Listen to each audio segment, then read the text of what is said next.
اللهم صل على محمد وآل محمد.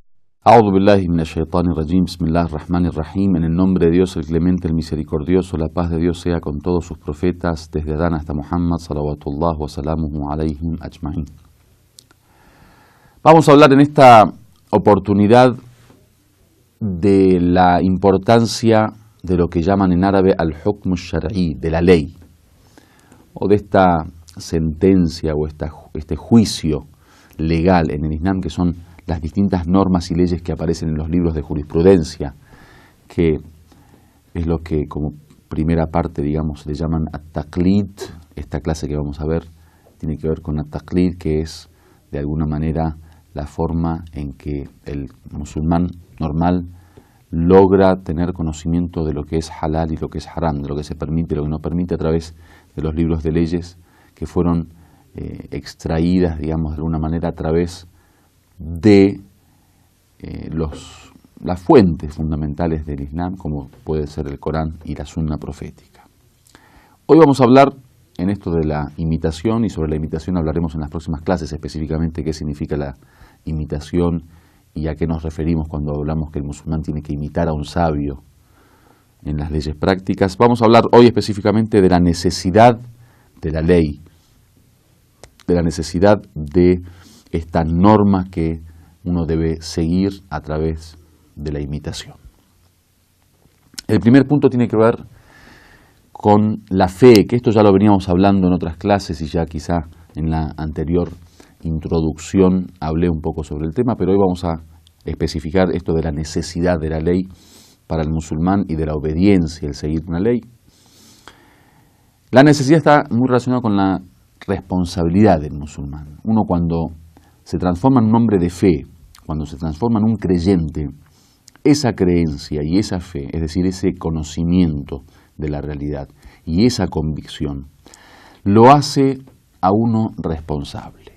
Por eso dicen que cuando uno más conoce, más es el grado de su responsabilidad, porque aquel que no conoce, obviamente, la responsabilidad está limitada a aquellas cuestiones que son para nosotros una certeza, una convicción, algo que conocemos, pero aquellos que no conocemos no podemos ser responsables.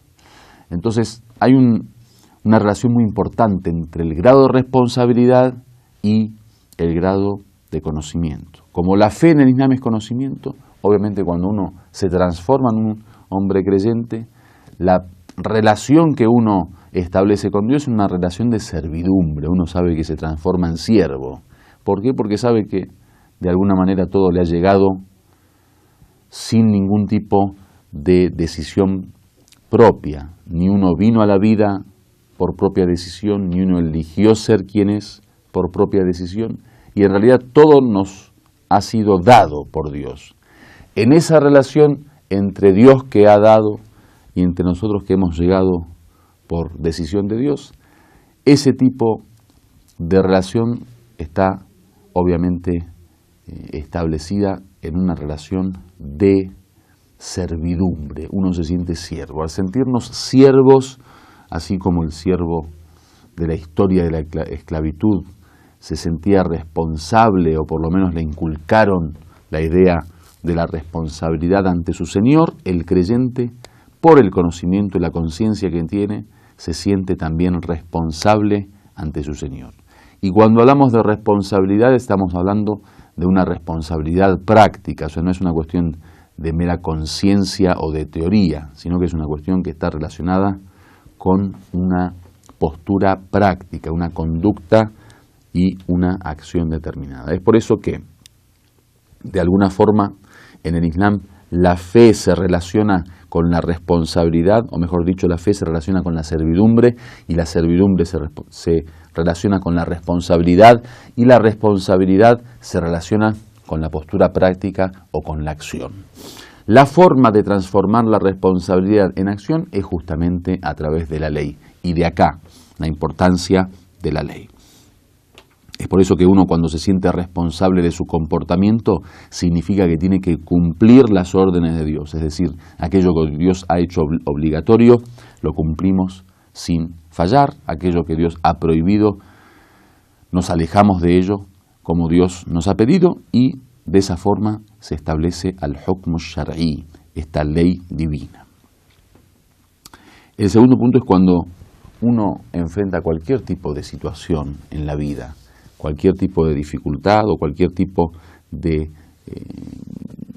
condición en su vida personal, uno nunca se siente con la libertad de poder actuar de la forma que uno desea. El musulmán, que está muy relacionado a esto de la sumisión, el estatus de sometido que tiene uno ante la soberanía divina, hace que uno siempre sienta que tiene que esperar la orden de Dios, tiene que ver de qué forma Dios le indica y le guía para poder actuar. Uno no siente la libertad de poder decidir actuar de la forma que más le plazca, porque obviamente ese grado de responsabilidad nos hace a nosotros estar atento a lo que Dios decide y de alguna manera ordena. Entonces, en el libro de leyes se habla de esta situación de que uno está fuera de ese grado de libertad de poder hacer lo que uno quiere y tiene que estar siempre atento al hukmullah, lo que llaman en árabe hukmullah, el juicio de Dios, la decisión de Dios, la sentencia de Dios.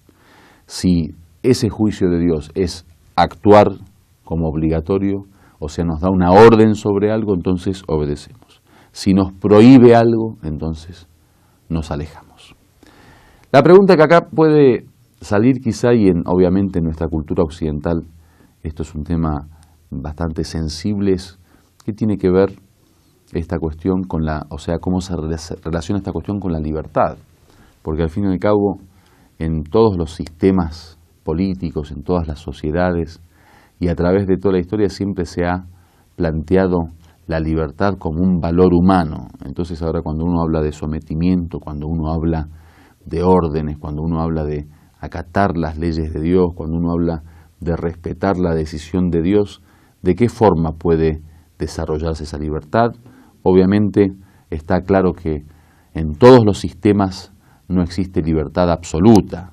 Cuando hablamos de libre no es que el ser humano sea libre absolutamente y que pueda hacer todo lo que desea o todo lo que piensa o todo lo que decide.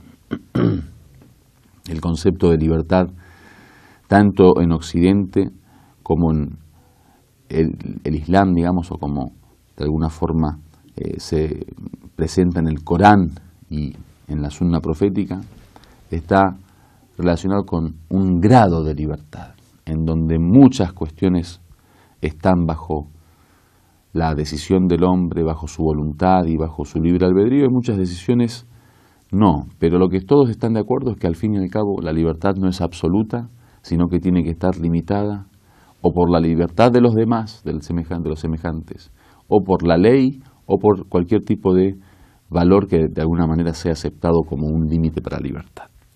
Es decir que la lógica de la relación del hombre entre su libertad y el acatar con la ley es la misma lógica que se desarrolla en todas partes, con la diferencia de que, bueno, en la ley hay un punto de distinción entre cuál es el campo de la ley. En el Islam, por ejemplo, la libertad también puede ser limitada por la ley moral, o sea, no solo es importante tener en cuenta la ley a nivel orden social, sino también en el desarrollo individual, en el desarrollo interno y espiritual. Y es por eso que es importante tener en cuenta que cuando hablamos de sometimiento no estamos hablando de un principio en contra de la libertad, ya que el ser humano obviamente por naturaleza es libre, desea la libertad, Dios lo ha creado libre, y de alguna manera eso es algo que no necesita ningún tipo de argumentación.